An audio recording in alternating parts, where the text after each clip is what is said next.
In Georgia, there were less opportunities for the African American people. News of an upcoming town named Tulsa was starting to spread, and many people hopped at the opportunity to start a better life. Denise and John Wilkins have been struggling in their hometown of Macon, Georgia. John cannot find a job, so he cannot support his wife in her dreams of having a big family. They are meeting with their friend, Mary, that has heard rumors of a better opportunity in Tulsa, Oklahoma. Can the promise of a town of all black people motivate the couple to move? How y'all been doing? I ain't heard from y'all in a while. You know, we've been doing okay, just taking things day by day. Well, I'm gonna be honest, we having a rough time. I can't seem to get any good work and we really just struggling. Yeah, I know what you mean. It's been even rough for me. But you know, I've been hearing that things may be looking up. Where have you been hearing this at? Well, I got a cousin who lives out Midwest, and he been sending me these letters, telling me all about this place. It sounds like heaven. He said they got a little town out there filled with black people. You mean to tell me the whole town is black? Yeah, that's what he said. I ain't never seen anything like it. I would love to see it. Well, you should go. Save up some money and go. Now, why would we go out there? Well, my cousin say they got lots of jobs. He says all kinds of businesses. And you won't have any trouble getting work because the businesses are black owned. Oh, wow. Maybe that's something we could really consider. Where is this place at again? And what do they call it? I don't know. It still sounds a little too good to be true. How are all these black people out here living and being successful? How ain't nobody out there bothering them? I told you, it's out west, out in Oklahoma, Tulsa to be exact. But they call the black community Greenwood. Well, he said there's some white folk out there, but they stay to themselves in their business. They don't be coming into the black community. How all this come about anyway? Well, from what I could understand from his letters, they brought some land out there and then they struck oil. And ever since they've been building up, just building businesses and schools. The oil business is really keeping things booming. Well, you know what they say. If you have land, you have wealth.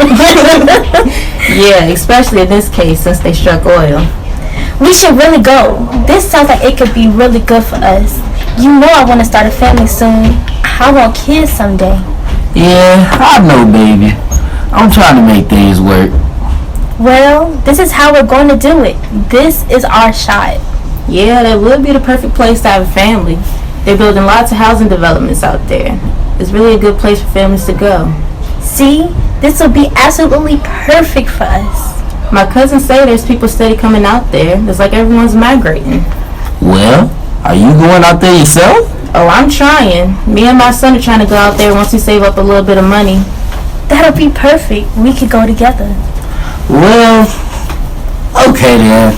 Let's make a plan. Oklahoma earned its statehood in 1907. This offered freed slaves the opportunity to restart their lives, an opportunity to own land. Many African American people moved to Tulsa, Oklahoma. Tulsa was divided into a white section and a black section called the Greenwood District, also known as Little Africa. The laws that were in place during that time prevented blacks and whites from intermingling and encouraged segregation. The businesses of the Greenwood District began to thrive because of the 1910 oil boom. The businesses ended up being more successful than the businesses on the white side of Tulsa. Even the schools on the black side were more successful. The Greenwood District even started two newspapers, the Tulsa Star and the Oklahoma Sun. During this time period, many African American men were accused of sexual assault. Businesses in Greenwood began to boom. The white people's hatred began to grow.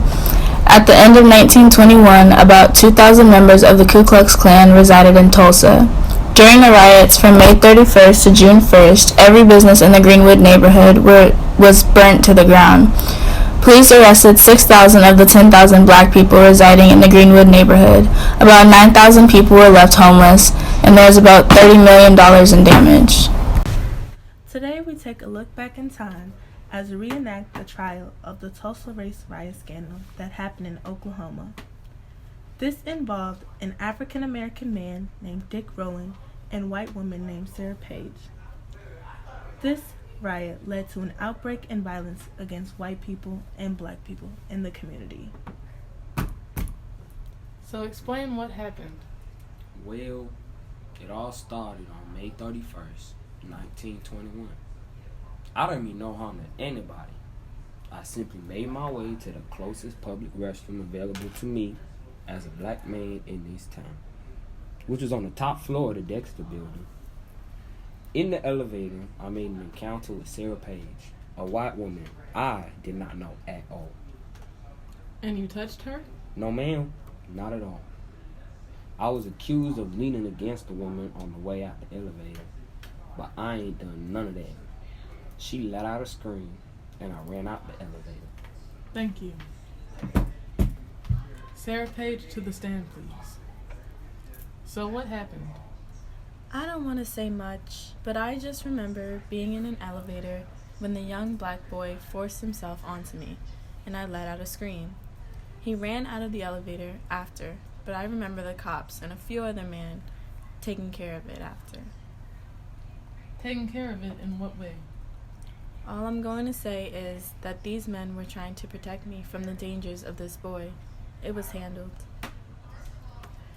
During this event, white men gathered at the courthouse in anger of what happened. Tulsa Tribune was a newspaper published in hopes to get Rowland lynched. Because of the commotion caused from the white people, many black men also gathered in protest to protect Rowland. Because of this event, 300 black people died and 800 were injured during the 2 days. $1.4 million in damages were made. 35 city blocks went up into flames, and 9,000 people became homeless. Please bring the witness to the stand. I just hope to see everyone safe. I was asleep in the middle of the night when I woke to screams. I went outside and everything was going to shambles. I've never seen people with so much anger in their hearts. All of my property was burned from this riot. In the future, I just hope to see this place restored as a place for black people to flourish. After the Tulsa race riots, black people lived their lives in constant fear. Many black Tulsans moved away because the riot caused so much fear. An example of this is Olivia J. Hooker and her family. Her family moved to Topeka, Kansas after their house was raided. She used to scream at night, had nightmares about the riot, and had trouble sleeping at night when she was a child. After the riots, white leaders tried their hardest to prevent black people to rebuild their businesses. Even though almost all the businesses in Tulsa were destroyed, the black Tulsans did not let that stop them.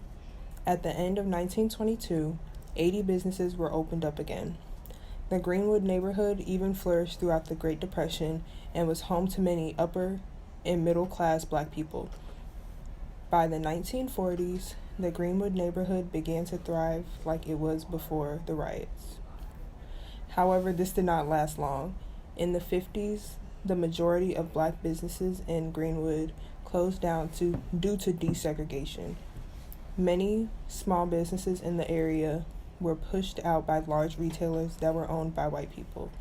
By 1961, about 90% of the African American income was spent outside of the Greenwood district.